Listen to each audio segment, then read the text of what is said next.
2D entertainment மற்றும் stone bench தயாரிப்பில் ஜோதிகா சூர்யா வழங்கும் கார்த்திக் சுப்ராஜ் இயக்கத்தில் ரெட்ரோ மே 1 முதல். உங்க ஆரோக்கியத்துக்கு டயா பூஸ்டர் சுகரோட ரிமோட் கண்ட்ரோல் இனி உங்க கையில. அனைத்து மருந்து கடைகளிலும் கிடைக்கும். உங்கள் லெஜண்ட் சரவணாவில் அக்ஷய திருதியை முன்னிட்டு தங்க நகைகளில் பவுனுக்கு 2000 ரூபாய் தள்ளுபடி. ஏப்ரல் 22 முதல் மே 4 வரை. தமிழ் நேயர்களுக்கு வணக்கம். இந்தியாவில் ஜாதிவாரி கணக்கெடுப்பு நடத்துவதற்கு முடிவு செய்யப்பட்டிருப்பதாக மத்திய அரசு அறிவித்திருக்கிறது. வரவிருக்கிற மக்கள் தொகை கணக்கெடுப்போட சேர்த்து ஜாதிவாரி கணக்கெடுப்பையும் நடத்த இருக்கிறோம் அப்படின்னு சொல்லிட்டு மத்திய அமைச்சரவை கூட்டத்தில் முடிவெடுத்து அதை மத்திய அமைச்சர் அஸ்வினி வைஷ்ணவ் பத்திரிகையாளர்களுக்கு அறிவிச்சிருக்கிறார். இந்தியாவில் ஜாதிவாரி கணக்கெடுப்பு நடத்தணும் அப்படிங்கிற கோரிக்கையை பல்வேறு எதிர்க்கட்சிகள் தொடர்ச்சியாக முன் வச்சுக்கிட்டே இருந்தாங்க. மக்களவை எதிர்க்கட்சி தலைவர் ராகுல் காந்தி இந்தியா முழுக்க ஜாதிவாரி கணக்கெடுப்பு நடத்தணும் அப்படிங்கிறதா எங்களுடைய இலக்கு, நாங்கள் அதை நடத்தி காட்டுவோம் அப்படின்னு சொல்லிட்டு கடந்த மார்ச்சில் சொல்லியிருந்தார். பல மாநிலங்கள் பீகார், கர்நாடகா, தெலங்கானா உள்ளிட்ட பல மாநிலங்கள் தன்னிச்சையாக ஜாதிவாரி கணக்கெடுப்பு எடுத்திருந்தாங்க. சென்சஸ் அப்படிங்கிறது மத்திய அரசினுடைய பட்டியலில் இருந்தாலும் நாங்கள் ஒரு சர்வே எடுக்கிறோம் அப்படிங்கிற அடிப்படையில் அவங்க மாநிலங்களுக்குள்ள கணக்கெடுப்பு எடுத்து அதனுடைய அடிப்படையில் இடஒதுக்கீடு கொடுத்துருந்தாங்க. அப்படியான ஒரு சூழலில் தான் ஜாதிவாரி கணக்கெடுப்பை எடுக்க போகிறோம் அப்படின்னு சொல்லிட்டு மத்திய அரசே அறிவிச்சிருக்கு.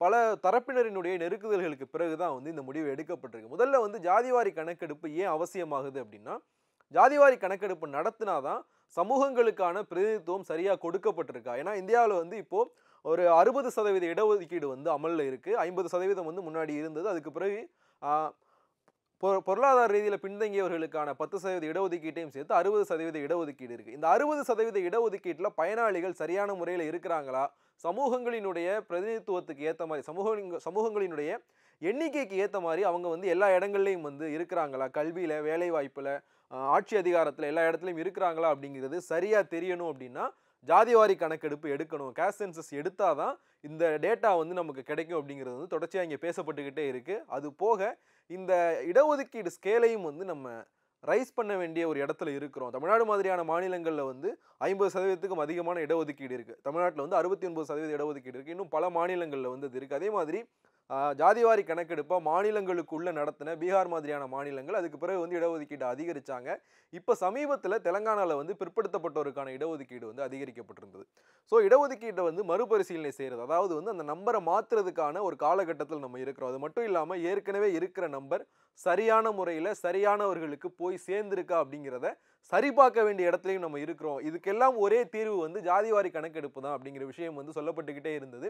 பல மாநிலங்களில் இந்த குரல் ஒழிச்சுக்கிட்டே இருக்குது, ஜாதிவாரி கணக்கெடுப்பு நடத்துங்க அப்படின்னு. குறிப்பாக தமிழ்நாட்டை பொறுத்த வரைக்கும் பாட்டாளி மக்கள் கட்சி இந்த கோரிக்கையை தொடர்ச்சியாக முன் வச்சுக்கிட்டே இருக்கிறாங்க. ஏன்னா 2021 அதிமுக ஆட்சி முடிவடைய போகிற நேரத்தில் தேர்தல் அறிவிப்புக்கு சில மணி நேரங்களுக்கு முன்னாடி வன்னியர்களுக்கான 10.5% இடஒதுக்கீடு மசோதா தமிழ்நாடு சட்டப்பேரவையில் நிறைவேறிச்சு. ஆனால் அது சென்னை உயர்நீதிமன்றம், உச்சநீதிமன்றம் 2 நீதிமன்றங்களுமே அதை குவாஷ் பண்ணாங்க. இது போதிய கணக்கெடுப்பு இல்லாமல், சரியான கணக்குகள் இல்லாமல் இந்த இடஒதுக்கீடு கொடுக்கப்பட்டிருக்கு அப்படின்னு சொல்லிட்டு அதை ரிஜெக்ட் பண்ணியிருந்தாங்க.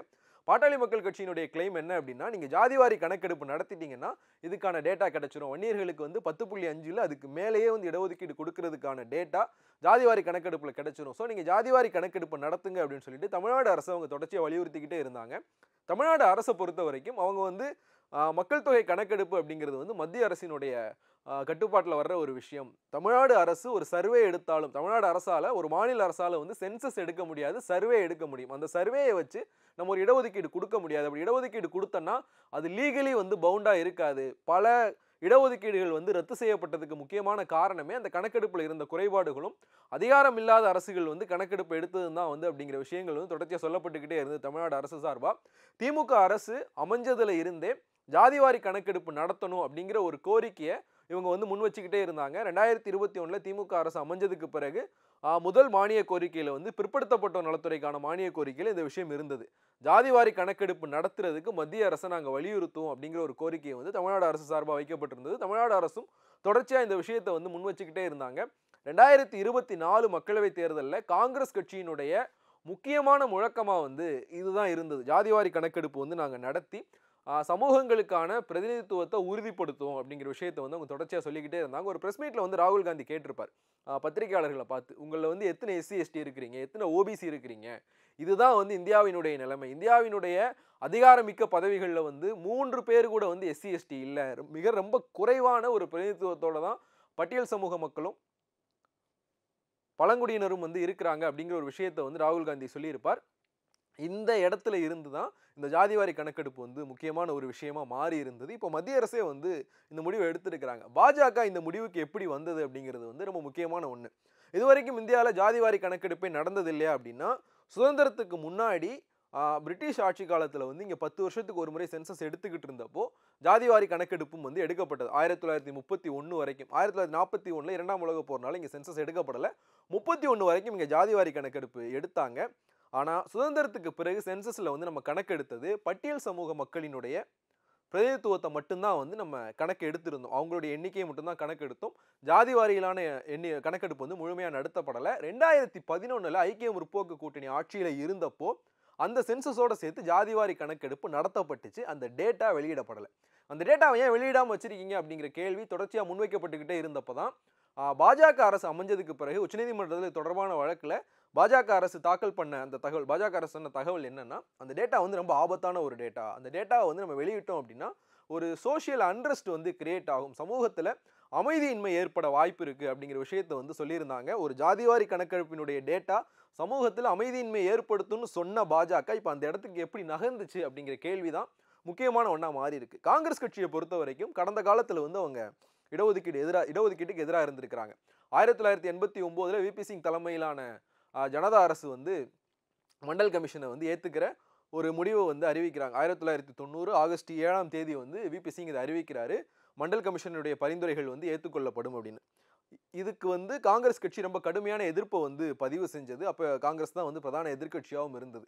இதனுடைய அடிப்படையில் தான் மண்டல் கமிஷனுடைய அடிப்படையில் தான் மண்டல் கமிஷன் அறிக்கை அமல்படுத்தப்பட்ட பிறகு அதனுடைய ஒரு அவுட்கம்மாக தான் விபி சிங்கினுடைய அரசு வந்து கவிழ்க்கப்படுது. இது தொடர்பான நம்பிக்கையில்லா தீர்மானத்தில் ராஜீவ்காந்தி பல மணி நேரங்கள் வந்து பேசுகிறார். அதில் வந்து இடஒதுக்கீடு தொடர்பான காங்கிரஸ் கட்சியினுடைய கருத்து என்னன்னு தெரிஞ்சிருக்கும். காலப்போக்கில் காங்கிரஸ் கட்சி தன்னுடைய கருத்தை வந்து மாற்ற தொடங்கி இருக்கு. ஒரு பல கமிஷன்கள் வந்து இங்கே அமைக்கப்பட்டிருக்கு. இந்தியாவில் வந்து ஓபிசி கமிஷன் வந்து 2 கமிஷன் வந்து சொல்லுவாங்க. ஃபர்ஸ்ட் வந்து காலாகலேகர் கமிஷன், ரெண்டாவது வந்து மண்டல் கமிஷன். காலாகலேகர் 2 கமிஷன்களுமே வந்து முதல் கமிஷன் வந்து காங்கிரஸ் ஆட்சி காலகட்டத்தில் அமைக்கப்பட்டது. இந்த 2 கமிஷன்களுடைய அறிக்கையும் வந்து ரொம்ப முக்கியமான ஒன்று. இந்தியாவில் வந்து பிற்படுத்தப்பட்ட சமூக மக்கள் எந்த நிலைமையில் இருக்கிறாங்க அப்படிங்கிறத வெளியே கொண்டு வந்தது வந்து 2 அறிக்கைகள் தான். காலாகலேகர் கமிஷனுடைய அறிக்கை வந்து பல புரட்சிகரமான பரிந்துரைகளை வந்து அப்போவே வைத்திருந்தது. 1950களில் அமைக்கப்பட்ட ஒரு கமிஷன் அது.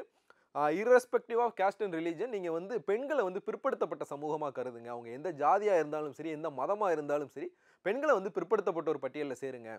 மொத்தம் வந்து இந்தியாவில் 70% பிற்படுத்தப்பட்ட சமூக மக்கள் இருக்கிறாங்க அப்படிங்கிற மாதிரியான ஒரு கணக்கெடுப்பு வந்து காலாகலேகர் கமிஷன் கொடுத்திருந்தது. ஆனால் அதனுடைய எந்த பரிந்துரையும் வந்து இப்போ அமலுக்கு வரல. ஏன்னா அந்த கமிஷனுடைய தலைவர் வந்து குடியரசுத் தலைவருக்கு எழுதின கடிதத்தில் இதில் வந்து எனக்கு நிறைய உடன்பாடு இல்லை அப்படின்னு சொன்னதுனால ஒரு குழப்பமான அறிக்கையாக அது பார்க்கப்பட்டது.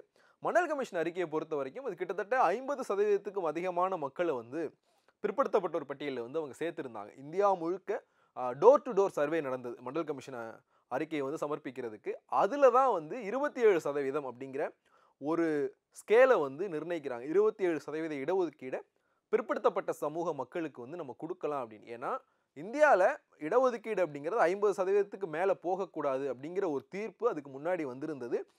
Balaji versus state of Mysore அப்படிங்கிற கேஸில் வந்து இடஒதுக்கீடு 50%க்கு மேலே கொண்டு போகாதீங்க அப்படிங்கிற ஒரு தீர்ப்பு வந்திருந்ததுனால ஏற்கனவே பட்டியல் சமூக மக்களுக்கான இடஒதுக்கீடு, பழங்குடியினருக்கான இடஒதுக்கீடுலாம் இருந்தது. ஏற்கனவே 22% அளவுக்கு இருந்தது. ஸோ அந்த 50ங்கிற ஸ்கேலை மீட் பண்ணுற மாதிரி, அதுக்கு மேலே போகாத மாதிரி ஓபிசிகளுக்கு வந்து 27% இடஒதுக்கீடு அப்படிங்கிறத மண்டல் கமிஷன் வந்து நிர்ணயிச்சிருந்தது. அதை அமல்படுத்தினதுக்காக விபி சிங் ஆட்சி கலைக்கப்பட்டது. அதே மாதிரி வந்து அதற்கு பிந்தைய காலகட்டத்தில் இடபிள்யூஎஸ் மாதிரியான விஷயங்களையும் காங்கிரஸ் கட்சி சமூக நீதிக்கு எதிரான ஒரு கட்சியாக தான் வந்து இங்கே அறியப்பட்டுக்கிட்டு இருந்தது. ஆனால் கடந்த சில ஆண்டுகளாக காங்கிரஸ் கட்சியை மறுநிர்மாணம் செய்கிற ஒரு விஷயத்தில் வந்து ராகுல் காந்தி ரொம்ப மும்முரமாக இருக்கிறார். அதில் அவர் கையில் எடுத்தது வந்து சமூக நீதி. 2022 ராய்ப்பூரில் நடந்த காங்கிரஸ் கட்சியினுடைய ஒரு மாநாட்டில் வந்து நாங்கள் எதிர்காலத்துக்கான கொள்கையாக, காங்கிரஸ் கட்சியினுடைய எதிர்கால கொள்கையாக வந்து நாங்கள் சமூக நீதியை முன்னெடுக்க போகிறோம் அப்படிங்கிற ஒரு முடிவை வந்து காங்கிரஸ் கட்சி எடுத்திருந்தது. அந்த முடிவினுடைய அடிப்படையில் தான் இவங்க ஜாதிவாரி கணக்கெடுப்பு மாதிரியான ஒரு விஷயத்தை கொண்டு வராங்க. பீகாரில் 2023 ஜாதிவாரி கணக்கெடுப்பு நடத்தப்பட்டது. அப்போது ஐக்கிய ஜனதா தளம், ராஷ்ட்ரிய ஜனதா தளம், காங்கிரஸ் அப்படிங்கிற இந்த 3 கட்சிகளும் வந்து கூட்டணி அமைச்சரவை வந்து அமைச்சிருந்தாங்க. அந்த அமைச்சரவையில் தான், அந்த அரசில் தான் ஜாதிவாரி கணக்கெடுப்பு நடத்தப்பட்டது. ஜாதிவாரி கணக்கெடுப்பு நடத்தப்பட்டது மட்டும் இல்லாமல் இது தொடர்பாக பேசுறதுக்காக மூத்த பத்திரிகையாளர் பாக்கியை வந்து நம்மோட தொலைபேசி வாயிலாக இணைஞ்சிருக்கு. அவர்கிட்ட பேசலாம். பாக்கி சார் வணக்கம். ஜாதிவாரி கணக்கெடுப்பு நடத்தப்படும் அப்படிங்கிற மத்திய அரசினுடைய இந்த அறிவிப்பை எப்படி பாக்குறீங்க? வரவேற்கிறேன். இது நல்ல சரியான முடிவு, சரியான தருணத்தில் எடுக்கிற முடிவு. ஒன்று வந்து இந்த சாதிவாரி கணக்கெடுப்பு வந்து மாநிலங்கள் தான் எடுக்கணுமா, மத்திய அரசை எடுக்கணுமா அப்படிங்கிற ஒரு டிபேட் இருந்தது, டிஸ்கஷன் இருந்தது. ஆனா இப்ப ஒரு முற்றுப்புள்ளி வைக்கிற மாதிரி மத்திய அரசாங்கம், பாஜக தலைமையிலான அரசாங்கம் ஜாதிவாரி கணக்கெடுப்பு செய்வது என்ற முடிவு எடுத்திருக்கிறது சரியான முடிவாக நான் பாராட்டுகிறேன். மாநில அரசுகள் இனிமேல் அது ஒரு தயங்கினார்கள் இல்லையா? தமிழக அரசை கூட திமுக அரசு இது முடிவெடுக்க முடியாம தயங்கினாங்க, எடுக்கவே இல்லை. ஜாதிவாரி கணக்கெடுப்பை பத்தி எதுவுமே சொல்லல. இப்போ அதுக்கு முற்றுப்புள்ளி வைத்து விட்டதுனால தேசம் முழுக்க, இந்தியா முழுவதும் இந்த நடவடிக்கை எடுக்கப்படும். வரவேற்கத்தக்கதாக நான் கருதுகிறேன். இல்லை சார், இப்போ மத்திய அமைச்சர் அஸ்வினி வைஷ்ணவ் அந்த பத்திரிகையாளர் சந்திப்பில் பேசும்போதே தமிழ்நாடு அரசினுடைய நிலைப்பாடு சரி, ஒரு மாநில அரசால வந்து ஜாதிவாரி கணக்கெடுப்பை நடத்த முடியாது அப்படிங்கிற ஒரு விஷயத்த சொல்லியிருக்காரு. இதை வந்து ஏன் இந்த ஆங்கிளில் பார்க்கக்கூடாது? காங்கிரஸ் கட்சி ஆளுகிற மாநிலங்கள் இல்லை காங்கிரஸ் கூட்டணி ஆட்சியில் இருக்கிற மாநிலங்களில் வந்து தன்னிச்சையாக அவங்க வந்து ஜாதிவாரி கணக்கெடுப்பு நடத்துறாங்க. கர்நாடகாவில் சித்தராமையா கடந்த முறை முதலமைச்சராக இருக்கும்போது ஜாதிவாரி கணக்கெடுப்பு நடத்தினார். பீகார்ல காங்கிரஸ் நிதிஷ்குமார் அந்த கூட்டணி ஆட்சி இருக்கும்போது அவங்க ஜாதிவாரி கணக்கெடுப்பு நடத்தினாங்க. இப்போ தெலுங்கானால ஜாதிவாரி கணக்கெடுப்பு நடத்தினதோட மட்டும் இல்லாமல் அந்த அடிப்படையில் வந்து இடஒதுக்கீட்டினுடைய ஸ்கேலையும் வந்து அவங்க ரைஸ் பண்ணியிருக்காங்க. ஸோ இந்த மாதிரியான விஷயங்கள் வந்து பாஜகவுக்கு அரசியல் ரீதியாக எதிரானதாக மாறிடும். ஒரு ஓபிசி பாலிடிக்ஸை காங்கிரஸ் கட்சி முன்னெடுத்ததினுடைய வெளிப்பாடாக இதை பார்க்கலாமா? இல்ல அப்படி எனக்கு தோணல. அதாவது புள்ளி விவரம், அதாவது மக்கள் கணக்கெடுப்பு அப்படிங்கிறதே தேசிய அளவில் எடுக்கப்படுகிற ஒரு நடவடிக்கை. அத இப்போ அவங்க ஜாதிவாரி கணக்கெடுப்பு என்ற அடிப்படையில செஞ்சிருக்காங்க. மாநிலங்களை பொறுத்தவரையில் பல மாநிலங்கள் சொன்ன கருத்து என்னன்னா, புள்ளி விவரங்களை எடுப்போம், ஸ்டாட்டிஸ்டிக்ஸ் எடுப்போமே தவிர நான் வந்து மக்கள் கணக்கெடுப்போட செய்ய முடியாது, எங்களால செய்ய முடியாது, தரவுகள் மட்டும் திரட்டி வைப்போம் அப்படிங்கிற மாதிரி தான் சொன்னாங்க. ஆனா இப்போ தேசம் முழுக்க மக்கள் கணக்கெடுப்போடு அதோட சேர்த்து ஜாதிவாரி கணக்கெடுப்பு எடுப்பதனால ஒரு இப்ப சமூக நீதி, தேசம் முழுக்க இடஒதுக்கீடு ஆகியவற்றுக்கு சரியான ஒரு வழி கிடைக்கும், அதை ஏற்கும்படியாக அமையும் அப்படின்னு நினைக்கலாம். இல்ல பல விஷயங்கள் இருக்கு, மல்டி டைமென்ஷன் இருக்கு. அதெல்லாம் என்ன மாதிரி இத மோட் ஆஃப் மெத்தட் எந்த வகையில செயல்படுத்துவாங்கன்றதை பொறுத்து கருத்து கூற முடியும். இல்லை சார், இப்போ ஜாதிவாரி கணக்கெடுப்பு தொடர்பான கோரிக்கையை காங்கிரஸ் கட்சியும் ராகுல் காந்தியும் தொடர்ச்சியாக முன் வச்சுக்கிட்டே இருந்தாங்க. கடந்த மார்ச்ல கூட ராகுல் காந்தி பேசியிருந்தார், ஜாதிவாரி கணக்கெடுப்பு நடத்துறது தான் காங்கிரஸ் கட்சியினுடைய நோக்கம், நாங்கள் அதை நடத்தியே தீருவோம் அப்படிங்கிற ஒரு சூளுரையும் வந்து அவர் வெளியிட்டிருந்தார். இந்த கோரிக்கைகள், இந்த மாதிரியான விஷயங்கள் காங்கிரஸ் கட்சியால் பேசப்படும் போதெல்லாம் பாஜகவினுடைய எதிர் விமர்சனம் என்னவா இருந்ததுன்னா, இவங்க வந்து இந்துக்களை பிளவுபடுத்துறாங்க ஜாதியினுடைய அடிப்படையில் அப்படிங்கிற ஒரு குற்றச்சாட்டை வந்து காங்கிரஸ் கட்சி மேலே பாஜக வச்சுக்கிட்டு இருந்தாங்க. ஜாதிவாரி கணக்கெடுப்பு கோரிக்கையை வந்து இந்துக்களை பிளவுபடுத்துகிற கோரிக்கை அப்படின்னு. இப்போ பாஜகவை இந்த அறிவிப்பை கையில் எடுத்திருக்கிறது ஒரு எதிர் விமர்சனத்தை உருவாக்கிறாதா? இல்ல, இது வந்து வேற மாதிரி கூட பார்க்கலாம். இப்ப மண்டல் கமிஷன் பரிந்துரைய போது சில பாஜகவினர் வந்து அது ஜாதி வாரியா மக்களை பிரிக்கிறாங்க அப்படிங்கிற கருத்தை முதல்ல விமர்சனமா வச்சாங்க. ஆனா மண்டல் கமிஷனால ஏற்படுகிற விளைவுகள், நல்ல விளைவுகள், தாக்கங்களை கருத்தில் கொண்டு மண்டல் கமிஷனே அவங்க ஆதரிச்சாங்க. இன்னும் சொல்ல போனா விபி சிங் அரசு அந்த மண்டல் கமிஷனை அமல்படுத்திய போது அதை ஆதரித்தது பாஜக, அதை எதிர்த்தது காங்கிரஸ்.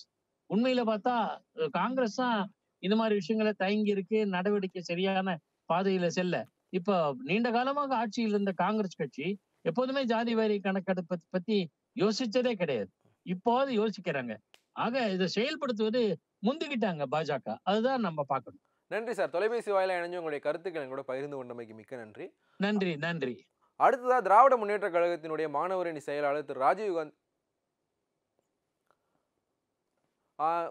மூத்த பத்திரிகையாளர் பாக்கியினுடைய கருத்துக்களை வந்து பார்த்தோம். அவரும் வந்து இந்த விஷயத்தை தான் சொல்றாரு. காங்கிரஸ் கட்சி மேல பாஜக எவ்வளவு விமர்சனங்களை முன் வச்சிருந்தாலும் இது ஏற்கனவே வந்து அவங்க மேலே முன்வைக்கப்பட்ட விமர்சனம் தான். ஆனா நீங்க வந்து இதை ஒரு ஹிஸ்டரியா எடுத்து பார்க்கும்போது ஒருவேளை வந்து இந்த டேட்டா ரிலீஸ் பண்ணப்படுது, இந்த டேட்டா ரிலீஸ் பண்ணப்படுமா அப்படிங்கிறது வந்து இன்னும் வந்து சந்தேகத்துக்குரிய ஒரு விஷயம் தான். ஏன்னா 2011 ஒரு முழுமையாக கணக்கெடுப்பு எடுத்து முடிச்சு அந்த முடிவுகளை கூட வந்து இந்திய அரசாங்கம் வந்து வெளியிடாமல் தான் கடைசி வரைக்கும் வச்சிருந்தது. ஸோ இது முடிவுகள் வெளியிடப்படுமா அப்படிங்கிறது வந்து ஸ்டில் வந்து கொஸ்டினபிளான ஒரு விஷயந்தான்.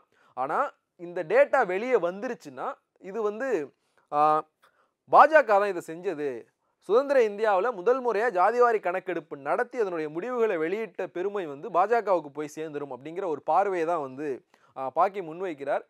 இந்த வருஷத்தினுடைய கடைசியில நடக்க போற பீகார் தேர்தலுக்கு வந்து இதற்கு வந்து ஒரு முக்கியமான பங்களிப்பு வந்து உண்டு. ஏன்னா ஏற்கனவே வந்து நான் குறிப்பிட்டிருந்தேன், பீகார்ல வந்து ஏற்கனவே தொடர்பாக பேசுறதுக்காக திராவிட முன்னேற்ற கழகத்தினுடைய மாணவரணி செயலாளர் திரு ராஜீவ்காந்தி நம்மளோட தொலைபேசி வாயிலாக இணைஞ்சிருக்கார். பேசலாம். ராஜீவ்காந்தி சார் வணக்கம். ஜாதிவாரி கணக்கெடுப்பு நடத்தப்படும் அப்படிங்கிற மத்திய அரசினுடைய இந்த முடிவை எப்படி பாக்குறீங்க? எதிர்க்கட்சிகள் கையில இருந்த ஒரு முக்கியமான ஆயுதத்தை வந்து பாஜக முனைமழுங்க செஞ்சிருச்சா? எதிர்க்கட்சிகளுடைய நீண்ட கால கோரிக்கை இந்திய அரசியல் சட்டம் இயற்றப்பட்ட பின்பு ஒடுக்கப்பட்ட பிற்படுத்தப்பட்ட மக்களுக்கு சமமான வேலை வாய்ப்பும் சமமான கல்வி உரிமையும் கிடைக்கப்படவில்லை. அதுக்கு சாதிவாரி கணக்கெடுப்பு தான் சரியாக இருக்க முடியும். அதிகார பகிர்வுக்கு முக்கியம் என்று நீண்டகால கோரிக்கையை எதிர்க்கட்சிகளுடைய பல போராட்டம், பல கருத்துருவாக்கம், பல்வேறு விவாதங்களுக்கு அடுத்து இப்போதுதான் இசைவு தெரிவித்திருக்கிறது ஒன்றிய அமைச்சரவையின் குழு.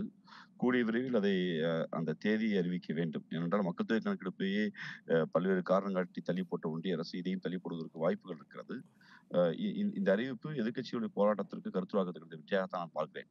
ஏனென்றால் சாதிவாரி கணக்கெடுப்புடைய கொள்கை முடிவாக இதுவரை பாஜக எங்கேயும் அறிவிக்கவில்லை. எந்த மேடையில் நாங்கள் நடத்துவோம் என்று சொல்லவில்லை. அதற்கு மாறாக காங்கிரஸ் இயக்கமும் திராவிட முன்னேற்ற கழகம் போன்ற எங்களை போன்ற கட்சி மாநிலத்தை ஆளுகிற கட்சிகளும் பல்வேறு இடங்களில் கோரிக்கை வைத்தோம். அந்த கோரிக்கையை இப்போது செவிசாய்த்திருக்கிறார்கள். இது எதிர்க்கட்சியில் கிடைத்த வெற்றியாகத்தான் பார்க்கிறேன். இந்த விஷயத்துல வந்து எதிர்க்கட்சிகளுக்கு கிடைத்த வெற்றி அப்படின்னா, இதுக்கு முன்னாடி நம்ம கிட்ட வந்து மூத்த பத்திரிகையாளர் பாக்கி தொலைபேசி வாயிலா பேசும்போது ஒன்று சொன்னார், இது யாருடைய நெருக்கடியில இது நடந்தது அப்படிங்கிறது இரண்டாவது விஷயம். ஆனா யாரு பண்ணாங்க அப்படிங்கறதான் வந்து வரலாறுல நிற்கும். இது இந்த கணக்கெடுப்பு நடத்தி முடிவுகள் வெளியிடப்பட்டதுன்னா சுதந்திர இந்தியாவினுடைய முதல் ஜாதிவாரி கணக்கெடுப்பு முடிவுகள் பாஜக ஆட்சி காலத்தில் வெளியிடப்பட்டது அப்படிங்கிற ஒரு விஷயம் தானே வரும். இல்ல அது எந்த மாற்று கருத்து இல்லை. நீங்க வந்து அதாவது பல்வேறு நேரங்களில் பொதுமக்கள் போராடுவார்கள். அரசு அறிவிப்பதற்கு அறிவிக்கிற அரசு தான் உரிமை கொண்டாடும். அது எந்த மாற்று கருத்து இல்லை. ஆனா இந்த ஜாதிவாரி கணக்கெடுப்பு ஏன் வந்தது என்கிற கேள்வி பிரதான முக்கியம். இங்கே சாதிவாரி கணக்கெடுப்பு ஏன் வந்தது என்றால், விகிதாச்சார இடஒதுக்கீடின்படி குறிப்பாக பிற்படுத்தப்பட்ட மக்களுடைய விகிதாச்சாரத்துக்கு ஏற்றவாறு அரசு வேலை வாய்ப்பிலோ அரசு கல்வி நிறுவனங்களிலோ மக்கள் பிரதிநிதித்துவத்திலேயோ வேலை வாய்ப்பு இல்லை என்கிற குரல் இருந்தது. ஒடுக்கப்பட்ட மக்களுடைய விகிதாச்சாரத்துக்கு ஏற்றவாறு நீதித்துறைகள் போன்ற துறைகளில் இங்கு உரிமை அளிக்கப்படவில்லை என்ற குரல் இருந்தது. அந்த குரல்களை எங்காவது பாஜக கடந்த காலத்தில் பேசியிருக்கிறதா? முதலில் பாஜக இந்த சோசியலி எஜுகேஷனலி என்கிற அந்த இடஒதுக்கீடு சிஸ்டத்தை ஆதரிக்குதா? அதெல்லாம் முக்கியம் இல்ல. இடஒதுக்கீடுக்காக கடந்த காலத்தில் பாஜக நடத்திய போராட்டம் என்ன? மண்டல் கமிஷன் கொண்டு வந்தபோது பாஜக ஏன் ஆட்சியை கவிழ்த்தது? தங்களுடைய மேடைகளில் சனாதன பெருமை பேசுகிற பாஜக என்றாவது சமூக நீதி பெருமை பேசியிருக்கிறதா? இதெல்லாம் முக்கியம். பாகிஸ்தானுக்கு சமூக நீதி குறித்தான பார்வையில் எனக்கு அவருடைய பார்வையில் உடன்பாடு இல்லை, எப்போதும் இருக்க போவதில்லை. ஏனென்றால் அவர் சமூக நீதி உதட்டளவில் ஆதரிப்பாருடைய உள்ளத்தளவில் ஆதரிக்க மாட்டார். பாஜகவும் அப்படித்தான், உதட்டளவில் ஆதரிக்கும், உள்ளத்தளவில் ஆதரிக்காது. எனவே இது சமூக நீதி பேசுகிற இயக்கங்களுக்கான வெற்றி தானே ஒழிய சமூக நீதி பேசுகிற இயக்கங்கள் தொடர்ச்சியாக செய்திருக்கக்கூடிய கள போராட்டத்துடைய வெற்றி தானே ஒழிய சமூக நீதி பேசுகிற இயக்கங்கள் நாங்கள் வஞ்சிக்கப்படுகிறோம், எங்கள் மக்கள் வஞ்சிக்கப்படுகிறார்கள், இந்தியாவில் சாதியாக ஒடுக்கப்படுகிறார்கள், இந்தியாவில் சாதி தான் எல்லாத்தையும் தீர்மானிக்கிறது, அப்படி எல்லாத்தையும் தீர்மானிக்க சாதி இருக்கும் போது அந்த மக்கள் எந்த சாதியால் ஒடுக்கப்படுகிறார்களோ அந்த சாதியால் உரிமைக்கு மேலிருந்து வர வேண்டும் என்கிற காரணத்தை வைத்து இயக்கங்கள் திராவிட இயக்கங்கள் பொதுவுடைமை இயக்கங்களும். எனவே இதில் பாஜக வந்து இதை கொண்டாடிய அளவிற்கு ஒன்றுமில்லை, அவர்களால் கொண்டாட முடியாது என்பது என்னுடைய கருத்து. இந்த ஏற்கனவே வந்து ஜாதிவாரி கணக்கெடுப்பு ஒன்று இந்தியாவில் நடத்தப்பட்டிருக்கு. 2011 மக்கள் தொகை கணக்கெடுப்போடு சேர்த்து நடத்தப்பட்டது. அதனுடைய முடிவுகள் வந்து வெளியிடப்படலை. இது தொடர்பாக மத்திய அரசு, பாஜக அரசு உச்சநீதிமன்றத்தில் சொன்னது, இந்த முடிவுகளை நாங்கள் வெளியிட்டோம் அப்படின்னா ஒரு சோசியல் அன்ரெஸ்ட் வந்து கிரியேட் ஆக வாய்ப்பு இருக்கு. இதனால் வரைக்கும் இவங்க சொன்னது வந்து பல சமூகங்களினுடைய ஒரு சமூகங்களுடைய அமைதியை வந்து இது கெடுத்துரும். பல சமூகங்கள் வந்து அவங்களுக்கு பிரதிநிதித்துவத்துக்கு மேலே, அவங்களுடைய எண்ணிக்கைக்கு மேலே பிரதிநிதித்துவம் கிடைக்கிறது வந்து இது காட்டி கொடுக்கறதுக்கான வாய்ப்பு இருக்குது அப்படிங்கிற விஷயம் சொல்லப்பட்டது. இந்த கணக்கெடுப்பு வெளியே வந்துருச்சு, இந்த நம்பர்ஸ் தெரிஞ்சிருச்சுன்னா சமூகத்தில் என்ன தாக்கத்தை ஏற்படுத்தும்னு நினைக்கிறீங்க? இதுக்கு முந்தின கேள்வி கேட்டீங்கல்ல நீங்க, சார் இது வந்து பாஜக வெற்றின்னு. உச்சநீதிமன்றத்தில் எந்த சமூக பார்வையும் இல்லாமல் இது சமூக அதாவது சமூக பதற்றம் வந்து பொறுப்பற்ற தலைமையிலே மக்களுடைய உரிமைகளை மறுக்கிற கட்சியாக தான் கடந்த காலத்தில் பாஜக இருந்திருக்கிறது. அப்ப இப்போது எப்படி அவர்கள் வந்து இல்லை இதெல்லாம் சமூக நீதி விளையும் அவர் நம்புவார்கள்? அவர்களை பொறுத்தளவு ஒரு நெருக்கடி வந்திருக்கிறது. அது ஒரு வாக்கு வங்கி அரசியலை தீர்மானித்து விடுமோ என்கிற அச்சம் வந்திருக்குது. குறிப்பாக பீகார் தேர்தல் வந்திருக்கிறது. பீகார் தேர்தலில் தாங்கள் அங்க இருக்கக்கூடிய யாதவ் மக்களே, அங்க இருக்கக்கூடிய ஜாதவ் மக்களே எப்படியாவது தங்கள் பக்கம் இழுக்க வேண்டும் என்ற நட்பாசையில இந்த அறிவிப்பு கூட வந்திருப்பதாக நான் பார்க்கிறேன். இது பாஜக ஒருபோதும் சமூக நீதி பக்கம் நின்றதில்லை. சமூக நீதி பேசிய அண்ணல் அம்பேத்கரை, தந்தை பெரியாரை, பூலேவை, பெருமரியாதைக்குரிய விபி சிங் போன்றவர்களை எதிர்த்துதான் களமாடி இருக்குது பாஜக. அவர்களுக்கும் சமூக நீதிக்கும் சம்மதம் இல்லை. அவர்கள் இதை ஒரு லா அண்ட் ஆர்டர் பப்ளிக் ஆர்டராக பார்ப்பார்கள். ஆனால் எங்களை போன்ற குறிப்பாக திராவிட முன்னேற்ற கழகத்துடைய தலைவர்கள், தந்தை பேரறிஞர் அண்ணாவாகட்டும், முத்தமிழ் கலைஞராகட்டும், தனக்கு வாய்ப்பு கிடைக்கிற போதெல்லாம் சமூக நீதியின் பால் என்று வாதாடி இருக்கிறார்கள். இப்போது இருக்கிற மாண்புமிகு தமிழ்நாட்டுடைய எங்கள் முதலமைச்சர் அவர்களும் அதைத்தான் வாதாடி கொண்டிருக்கிறார். எனவே இது திராவிட இயக்கங்களுக்குரிய அடிநாத கொள்கையா இருக்கிறது. தமிழ்நாட்டை பொறுத்தளவில் அப்படி ஒரு முடிவு வந்தா சமூக பதட்டம் ஏற்படாது. அதற்கு மாறாக ஒரு பக்குவப்பட்ட சமூகம் இருக்கிறது. அந்த பக்குவப்பட்ட சமூகத்தில் உண்மையிலேயே சில சமூகங்கள் உரிமை மறுக்கப்பட்டிருக்கிறது, அவர்களுக்கு வாய்ப்பு கொடுக்கப்பட வேண்டும் என்கிற எண்ணம் தான் தோன்றமே ஒழிய ஒருபோதும் பதட்டம் வராது. நன்றி சார். தொலைபேசி வாயிலா இணைஞ்சு உங்களுடைய கருத்துக்களை கூட பகிர்ந்து கொண்டமைக்கு மிக்க நன்றி. ராஜீவ்காந்தி சொன்னதில் ஒரு முக்கியமான விஷயம் அவர் எதிர்க்கட்சியினுடைய பார்வையை தான் முன்வைக்கிறார். பீகார் தேர்தலுக்கு ஒரு முக்கிய பங்கு இருக்குது. பீகார் தேர்தலுக்காக தான் இந்த பாஜக இந்த அறிவிப்பை வெளியிட்டிருக்காங்க அப்படின்னு. ஏன்னா இந்த ஜாதிவாரி கணக்கெடுப்பு அப்படிங்கிற விஷயம் இந்தியாவில் மறுபடியும் பேசுபொருளானதுக்கு மிகப்பெரிய காரணமே பீகார் மாநிலம் தான். 2023 அங்கே ஒரு ஜாதிவாரி கணக்கெடுப்பு எடுக்கப்பட்டது. அந்த ஜாதிவாரி கணக்கெடுப்பினுடைய முடிவுகள் தான் பீகார் மாநிலத்தில் மட்டும் கிட்டத்தட்ட 63% பிற்படுத்தப்பட்ட சமூக மக்கள் இருக்கிறாங்க. இதர பிற்படுத்தப்பட்டோர் 27%, மிகவும் பிற்படுத்தப்பட்டோர் அவங்க எக்ஸ்ட்ரீம் பேக்வர்ட் கிளாஸ் அப்படிங்கிற ஒரு வார்த்தை பீகாரினுடைய ஜாதிவாரி கணக்கெடுப்பில் பயன்படுத்தப்பட்டிருந்தது. 36%, 63% பிற்படுத்தப்பட்ட சமூக மக்கள் அங்கே இருக்கிறாங்க அப்படிங்கிற ஒரு விஷயத்தை பீகாரினுடைய ஜாதிவாரி கணக்கெடுப்பு காட்டியிருந்தது. இதனுடைய அடிப்படையில் அங்கே இடஒதுக்கீடும் உயர்த்தி கொடுக்கப்பட்டது. அது நீதிமன்றத்தில் நிற்கல. அஃப்கோர்ஸ் ஒரு மாநில அரசு நடத்துகிற அந்த சர்வேக்கு சர்வேயை இடஒதுக்கீட்டுக்கான ஒரு அளவுகோலாக எடுத்துக்கொள்ள முடியாது அப்படிங்கிற விஷயம்தான் தொடர்ச்சியாக எல்லா நீதிமன்ற தீர்ப்புகளையும் கொடுக்கப்பட்டுக்கிட்டே இருக்குது. அந்த அடிப்படையில் பீகாரினுடைய ஜாதிவாரி கணக்கெடுப்பும் லீகலி பவுண்டடாக இல்லை. அது நீதிமன்றத்தில் நிராகரிக்கப்பட்டது. இந்த விஷயத்தை முன் வச்சு தான் தமிழ்நாடு அரசு தொடர்ச்சியாக பாமக உள்ளிட்ட கட்சிகளினுடைய கோரிக்கையை நிராகரிச்சுட்டே இருந்தாங்க. பாஜகவினுடைய திரு கரு நாகராஜன் தொலைபேசி வாயிலாக இணைஞ்சிருக்கு. அவர்கிட்ட பேசலாம். நாகராஜன் சார் வணக்கம். பாஜக மத்திய அரசு ஜாதிவாரி கணக்கெடுப்பு நடத்தப்படும் அப்படிங்கிற ஒரு முடிவை அறிவிச்சிருக்கிறாங்க. பாஜகவினுடைய நிலைப்பாட்டில் ஒரு டிராஸ்டிக்கான சேஞ்ச் திடீர்னு வந்ததுக்கு என்ன காரணம் தெரிஞ்சுக்கலாமா? இது நீங்க பெரிய சேஞ்ச் வந்துருச்சு, திடீர்னு அவங்க பணிந்து விட்டார்கள், திடீரென்று மாற்றம் கொண்டு வந்திருக்கிறார்னா நீ யாருமே சொல்ல முடியாது. ஏற்கனவே ஜாதிவார கணக்கெடுப்புக்கு பாஜக எதிர்ப்பானவர்கள் இல்லை, மத்திய அரசு எதிர்ப்பானது இல்லை என்று பல முறை தெளிவாக உள்துறை அமைச்சர் உள்பட பல தலைவர்கள் தெரிவித்திருப்பதை நாம் இந்த நேரத்திலே சுட்டிக்காட்ட விரும்புகிறேன். ஜாதிவாரி கணக்கெடுப்பிற்கு முன்பாக பல பணிகள் நம்மிடையே இருக்கிறது. ஏற்கனவே 33% மகளிருக்கு இடஒதுக்கீடு நாம் சட்டம் கொண்டு வந்திருக்கிறோம். அதற்கும் மக்கள் தொகை கணக்கெடுப்பு தனியாக இருக்கிறது. அதற்கு பிறகு தொகுதி வாரி சீரமைக்கிற பணிகள் இருக்கிறது என்று பல்வேறு பணிகளை ஒன்றன் பின் ஒன்றாக தொடர்வதற்கு தான் மத்திய அரசு தயாராக இருந்ததை ஒழிய இவர்கள் எல்லோருமே காங்கிரஸ் கட்சி உள்பட காங்கிரஸ் கூட்டணி கட்சிகள் எதையெல்லாம் செய்ய முடியாமல் கைவிட்டு வேடிக்கை பார்த்து வாய் பிளந்து நின்றார்களோ அதையெல்லாம் பாரத பிரதமர் ஒவ்வொன்றாக செய்து கொண்டிருக்கிறார். எனவே ஜாதிவாரி கணக்கெடுப்பையும் இவர் செய்த முடியும், இவர் செய்து காட்டுவார். எனவே நாம் முன்பாகவே முந்திக் கொண்டு இது போன்ற கோரிக்கைகளை வலியுறுத்தி பேசிக் கொண்டிருப்போம் என்பதுதான் எதிர்கட்சிகளுடைய நிலைப்பாடு என்பது தங்களுக்கும் தெரியும். இந்த தமிழக மக்கள் மட்டுமல்ல, இந்திய மக்களும் அறிவார்கள். ஜாதிவாரி கணக்கெடுப்பு தேவை என்பதை யாரும் மறுப்பதற்கில்லை. சமூக நீதியை முழுமையாக நிலைநாட்ட ஜாதிவாரி கணக்கெடுப்பு தேவை என்பது அவசியம். அதற்கு பாரத பிரதமரோ மத்திய அமைச்சரவையோ முடிவெடுத்திருப்பது வரவேற்கத்தக்கது. இல்லை சார், இப்போ 2011 மக்கள் தொகை கணக்கெடுப்போடு சேர்த்து ஜாதிவாரி கணக்கெடுப்பும் நடத்தப்பட்டது. அதனுடைய முடிவுகள் வெளியிடப்படலை.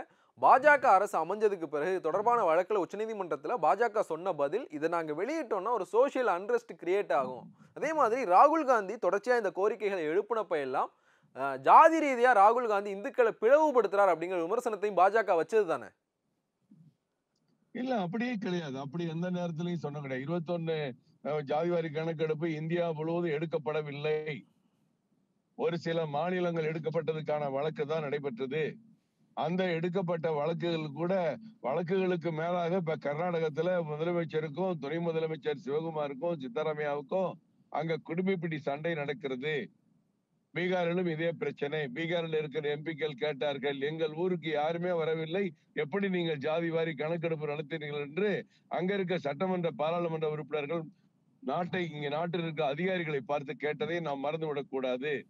ஆந்திராவிலும் அது அறிவிக்கப்பட்ட அப்படியே கைவிடப்பட்ட நிலையில தான் இருக்கிறது. மத்திய அரசு இன்னும் தீவிரமாக அதற்கான பணிகள் ஈடுபடவில்லை. அதை இப்பொழுது இருக்கிற நவீன மயத்தில எந்த அளவிற்கு ஒரு சிறு பிசகு கூட இல்லாமல் நேர்த்தியாக எடுக்க முடியும் என்று இனிமேல் திட்டமிடுவார்கள் என்பதை நாம் மறந்துவிடக் கூடாது. பீகார் தேர்தலுக்காக தான் இந்த விஷயத்த பண்ணியிருக்கிறாங்க. ஏன்னா 2023ல நிதிஷ்குமார் தலைமையில ஐக்கிய ஜனதா தளம், ராஷ்டிரிய ஜனதா தளம், காங்கிரஸ் இந்த மகா கூட்டணியினுடைய ஆட்சி அங்கே நடந்தப்போ ஜாதிவாரி கணக்கெடுப்பு நடத்தப்பட்டு அதனுடைய முடிவுகள் வெளியிடப்பட்டது. பிற்படுத்தப்பட்ட சமூக மக்கள் 63% இருக்கிறாங்க அப்படிங்கிற ஒரு டேட்டா அது மூலமா கிடைச்சிருந்தது. பீகார்ல இப்ப தேர்தல் நடக்க இருக்கு. இந்த தேர்தலில் காங்கிரஸ் கூட்டணியினுடைய முக்கியமான கோரிக்கை இல்ல முக்கியமான முழக்கமா ஜாதிவாரி கணக்கெடுப்பு மாறினா அது பாஜகவுக்கு பின்னடைவை கொடுத்துரும் அப்படிங்கிற ஒரு புள்ளியில இருந்து இதை வந்து எதிர்கட்சிகள் அணுகுறாங்க. இல்ல, நிச்சயமா எதிர்கட்சிகள் சொல்வது தவறான கருத்து. நாடாளுமன்ற தேர்தலுக்கு பிறகுதான் மகாராஷ்டிரா தேர்தல் நடைபெற்று மிகப்பெரிய பிரம்மாண்டமான வெற்றி கிடைத்தது. டெல்லியிலே தேர்தல் நடைபெற்று மிகப்பெரிய வெற்றி கிடைத்தது. அதே போல்தான் பீகாரையும் எதிர்கொள்ள போகிறார்கள், தமிழ்நாட்டையும் எதிர்கொள்ள போகிறார்கள். அப்படி இருக்கையில் இந்த குறுகிய காலத்தில் பீகார் தேர்தலுக்கு முன்பாக நாம் எந்த ஒரு கணக்கெடுப்பை நடத்தி முடித்து விட முடியாது என்பது எல்லோருக்குமே நன்கு புரிந்த ஒன்று. கொள்கை அளவிலே அதை ஏற்றுக்கொண்டிருக்கிறார்கள். கொள்கை அளவில் என்றைக்குமே நாம் எதிர்த்தது கிடையாது. 63% மிகவும் பிற்பட்டோர் பட்டியல் இருப்பவர்கள் ஓபிசி சென்ட்ரல் கவர்மெண்ட்டை பொறுத்த வரைக்கும். தமிழ்நாட்டிலையும் சரி, எல்லா மாநிலங்களையுமே நிச்சயமா ஒரு சில ஜார்க்கண்ட் போன்ற ஒரு சில மாநிலங்களை தவிர மற்ற எல்லா மாநிலங்களிலும் பேக்வர்ட் கம்யூனிட்டி 65% 75%, 70% வரைக்கும் நிச்சயமாக இருப்பார்கள். அது இனிமேல் புள்ளி விவரங்கள் படி ஒரு மாநிலத்தில் ஒரு மனிதர் கூட விடுபடாமல் எப்படி இதை கணக்கில் கொண்டு வருவது என்பது மிகப்பெரிய இமாலய பணி. அதை பாரத பிரதமர் நரேந்திர மோடி அவர்கள் தான் நேர்த்தியாக செய்ய முடியும். இது மக்களுக்கான நல்ல செயல்களை, அவர்களுக்கு தேவையான அடிப்படை வசதிகளை விகிதாச்சாரப்படி எல்லோருக்குமே, அதற்காக ஜாதி அடிப்படையிலே அதிகமான அவர்களுக்கு திட்டங்களை ஒதுக்குவது மட்டுமல்ல, எல்லோருக்குமே எல்லாம் கிடைக்க வேண்டும், யாரும் இந்த ஜனநாயக நாட்டில் கைவிடப்படக்கூடாது என்ற அடிப்படையில் தான் இந்த திட்டத்தை கொண்டு வந்திருக்கிறார்கள். இது வரவேற்கத்தக்கது. இது ஏதோ மத்திய அரசு எதிராக இருந்ததை போலவும் காங்கிரஸ் மற்றும் எதிர்கட்சிகள் இதற்காக உழைத்ததை போலவும் பேசுவது தவறு. சார், இன்னைக்கு இந்த ஜாதிவாரி கணக்கெடுப்பை மத்திய அரசு நடத்துறோம் அப்படின்னு மத்திய அமைச்சர் அஸ்வினி வைஷ்ணவ் பத்திரிகையாளர்கள்ட்ட அறிவிச்சப்போ இன்னொரு விஷயத்தையும் சொல்லியிருக்கிறார். ஜாதிவாரி கணக்கெடுப்பு அப்படிங்கிறது வந்து ஒரு மாநில அரசு செய்ய முடியாது, அது மத்திய அரசினுடைய வேலை தான், மத்திய அரசு தான் செய்யணும், தமிழ்நாடு அரசினுடைய நிலைப்பாடு சரி அப்படிங்கிற புள்ளியில இருந்தும் வந்து அவர் பேசியிருக்கிறார். கடந்த வருஷம் இது தொடர்பாக தமிழ்நாடு சட்டப்பேரவையில் ஒரு விவாதம் நடந்தது. அப்போ இன்னைக்கு தமிழ்நாடு பாஜக தலைவராக இருக்கிற தமிழ்நாடு சட்டமன்ற பேரவையினுடைய பாஜக குழு தலைவர் நயினார் நாகேந்திரன் அவர்கள் சொன்னது வந்து, மாநில அரசே வந்து ஜாதிவாரி கணக்கெடுப்பை நடத்தலாம், தமிழ்நாடு அரசு இன்னும் தயங்குது அப்படிங்கிற ஒரு கேள்வியை முன் வச்சிருந்தார். ஆனா தமிழ்நாடு அரசினுடைய நிலைப்பாடு சரின்னு சொல்லிட்டு மத்திய அமைச்சரே சொல்லியிருக்கிறாரே. நிலைப்பாடு சரி என்று அவர் சொல்லியிருப்பது அது அவருடைய கருத்தா தான் நான் பாக்குறேன். அது அவர் சொல்லியிருந்தா நியாயம்தான். அதே நேரத்துல திமுகவுடைய கூட்டணி கட்சிகள் இருக்கக்கூடிய கர்நாடகா போன்ற மாநிலத்துல அன்றைக்கு இண்டி கூட்டணியில் இருந்த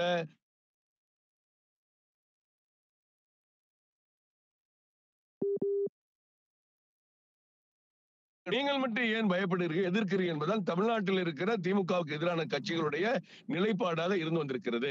இப்ப ஐயா பாட்டாளி மக்கள் கட்சியினுடைய நிறுவனர் ஐயா டாக்டர் ராமதாஸ் பல முறை கேட்டிருக்கிறார். அதே போன்றுதான் எங்களுடைய பாஜக குழு தலைவர் நயினார் நாகேந்திரனும் கேட்டார். உங்களுடைய கூட்டணி கட்சிகளே மாநில வாரியாக தனித்தனியாக எடுக்க தைரியம் இருக்கிற பொழுது நீங்கள் ஏன் எடுக்க தயங்குகிறீர்கள் என்றுதான் கேட்டார்கள். அது அந்த கேள்விக்கு அந்த சூழ்நிலையில் அது சரியானது தானே, அது ஒண்ணும் தவறு இல்லையே. நன்றி சார். தொலைபேசி வாயிலாக இணைஞ்சு உங்களுடைய கருத்துக்களை எங்களோட பகிர்ந்து கொண்டமைக்கு மிக்க நன்றி. ஓகே.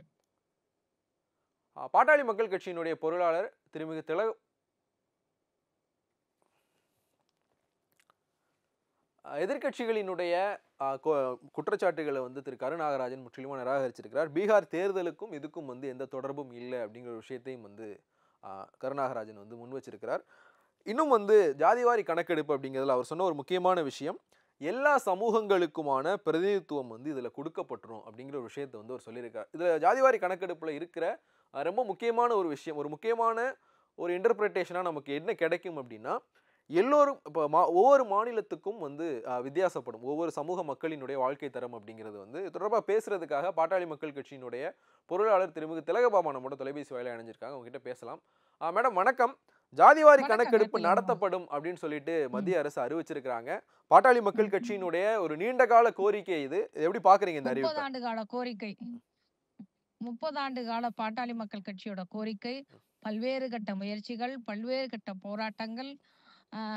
அதுல 3 தடவை வந்து பாட்டாளி மக்கள் கோரிக்கை வந்து சாத்தியமாகக்கூடிய சூழ்நிலை வந்து கை நழுவி போய்விட்ட அந்த நிலைமையெல்லாம் இருந்தது. அதையெல்லாம் தாண்டி இன்னைக்கு அந்த கோரிக்கைக்கு இன்றைக்கு மத்திய அமைச்சரை ஒப்புதல் அளித்திருக்கிறது பாட்டாளி மக்கள் கட்சிக்கு கிடைத்த வெற்றி. மருத்துவர் அன்புமணி ராமதாஸ் அவர்களுடைய முழு வெற்றியாக நாங்க இதை பார்க்கிறோம். பாட்டாளி மக்கள் கட்சியோட மாநாடு நடைபெற இருக்கிற இந்த நேரத்துல இது அறிவிக்கப்பட்டிருக்கிறது. உண்மையிலேயே இந்த மாநாட்டை ஒரு வெற்றி கொண்டாட்டமா மாத்துறதுக்கும் எங்களுக்கு பெரிய சந்தோஷமா இருக்கும்னு நான் நம்புறோம். 2008 வந்து மருத்துவர் அன்புமணி ராமதாஸ் அவர்கள் நேர்ல நிறைய 140 எம்பிகளை அழைத்து சென்று அவரிடம் கையெழுத்து பெற்றுக்கொண்டு இந்த சாதிவாரி கணக்கெடுப்பை நடத்தப்பட வேண்டும் என்ற வலியுறுத்திய நிலையில் அது எடுக்கப்பட்டு மன்மோகன் சிங் அரசால அப்படியே அந்த முடிவுகள் அறிவிக்கப்படாமல் நின்று போயிடுச்சு. இந்த முறை இந்த அறிவிப்பு முழுமையாக விரைவில் தொடங்கப்பட வேண்டும். அது சீக்கிரமா அந்த முடிவுகள் அறிவிக்கப்பட வேண்டும். அதன் அடிப்படையில் மக்களுக்கான சமூக நீதி பெறப்பட வேண்டும் என்பது பாட்டாளி மக்கள் கட்சியோட கோரிக்கையாக இருக்கிறது. உண்மையிலேயே இந்த மத்திய அரசு கொடுத்திருக்கிற ஒப்புதல் மகிழ்ச்சி அளிக்கிறது. இவ்வளவு காலமும் இங்க இருக்கிற திமுக அரசு மத்திய அரசு செய்யுமான்னு பந்து எரிஞ்சிட்டே இருந்தாங்க. இப்ப என்ன சொல்லுவாங்கன்னு நம்ம பொறுத்திருந்து பார்க்கணும். பாட்டாளி மக்கள் கட்சிக்கு கிடைத்திருக்கிற மிகப்பெரிய வெற்றி, மகிழ்ச்சி இந்த மத்திய அரசு கொடுத்திருக்க ஒப்புதல். இது விரைவில் கோரிக்கை நிறைவேற்றப்பட வேண்டும். விரைவில் எடுக்கப்பட்டு சமூக நீதிக்காக தளத்தோடு அது வளம் பெற வேண்டும். தமிழ்நாட்டுல இருக்கிற திமுக அரசு பந்தை வந்து மத்திய அரசு நோக்கி எரிஞ்சுக்கிட்டே இருந்தாங்கன்னு சொன்னீங்க. மத்திய அரசே வந்து அந்த பந்து எங்க பந்து தான் சொல்லியிருக்கிறாங்க. மத்திய அமைச்சர் அஸ்வினி வைஷ்ணவ் வந்து இது மத்திய அரசினுடைய வேலை தான், ஜாதிவாரி கணக்கெடுப்பு அப்படிங்கிறது வந்து மாநிலங்களுக்கு அதிகாரம் இல்ல, தமிழ்நாடு அரசினுடைய நிலைப்பாடு சரிதான் அப்படிங்கிற ஒரு விஷயத்தையும் வந்து சொல்லியிருக்கிறார். இல்ல, நீங்க இந்த சர்வே எடுக்கலாம். நாம எதை ஒட்டி எங்களுக்கான கோரிக்கைகள் வைக்கிறோம். எங்களோட கோரிக்கை வைக்கிற முகாந்திரம் என்னன்னு கேட்டீங்கன்னா நீங்க பதில் சொல்லணும் இல்ல. அதுக்கான ஒரு முகாந்திரம் வேணும்ல. சர்வே எடுக்கிறதுக்கு மாநில அரசுக்கு உரிமை இருக்கிறது. அந்த உரிமையை நீங்க நம்ம இது வரைக்கும் நிறைவேற்ற அதை பயன்படுத்துறதுக்கு கூட தமிழக அரசு தயாரா இல்ல. அவங்க வந்து பாஜகவை கேட்டீங்களா, பாமக பாஜக கேட்கலாமே அப்படின்னு சொல்லிக்கிட்டே இருந்தாங்க. இதோ மத்திய அரசு அறிவிப்பு தந்திருக்கிறது.